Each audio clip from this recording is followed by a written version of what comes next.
السلام عليكم ورحمة الله وبركاته، عاملين إيه يا شباب وأخباركم إيه؟ يا رب تكونوا بألف خير وفي أحسن حال. على بركة الله هنبدأ حلقة جديدة معاكم عبد الله مصطفى، اربط الحزام الرحلة ابتدت.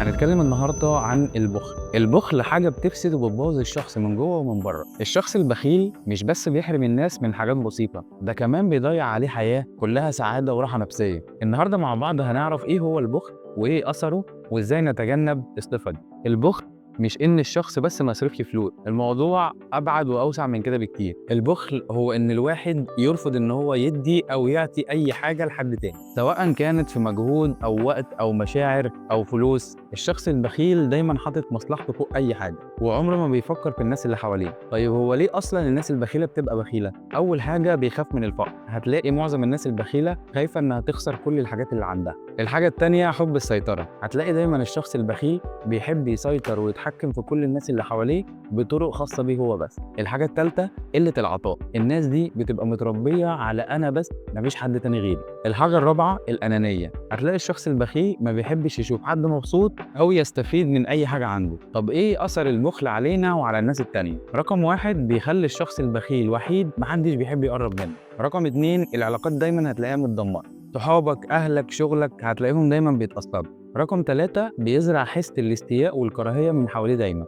رقم 4 الشخص دايما اللي فيه الصفة دي هتلاقيه دايما متوتر مهزوز، هتلاقي من جواه الدنيا مش أحسن حاجة ومش مرتاح. طيب إزاي تتعامل مع البخل أو تتجنبه؟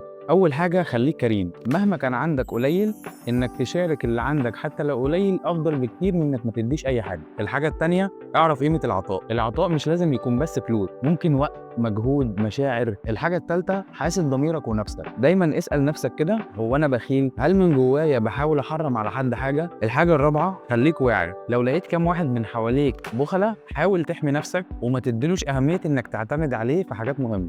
طيب دلوقتي عرفنا ايه هو البخل وايه اثره وازاي نتجنبه، خلينا دلوقتي نتكلم في كام موقف ممكن نكون بنشوفهم نفهم بيهم اكتر البخل. الموقف الاول ممكن يكون واحد في الشغل عنده فكره كويسه بس هتلاقيه متحفظ عليها جدا وما بيحبش يشاركها مع التيم اللي معاه. الموقف الثاني ممكن يكون واحد من اهلك او القريبين منك بيرفض ان هو يساعدك حتى لو كان في ايده ده. الموقف الثالث والاصعب لما يكون شريك حياتك بخيل عليك بمشاعره ووقته ودعمه واهتمامه، كل حاجه عايز ياخد بس وعمره ما بيدي. طيب عامة البخل مش بيضر بس الناس اللي حواليك، ده بيضر روحك انت قبلهم.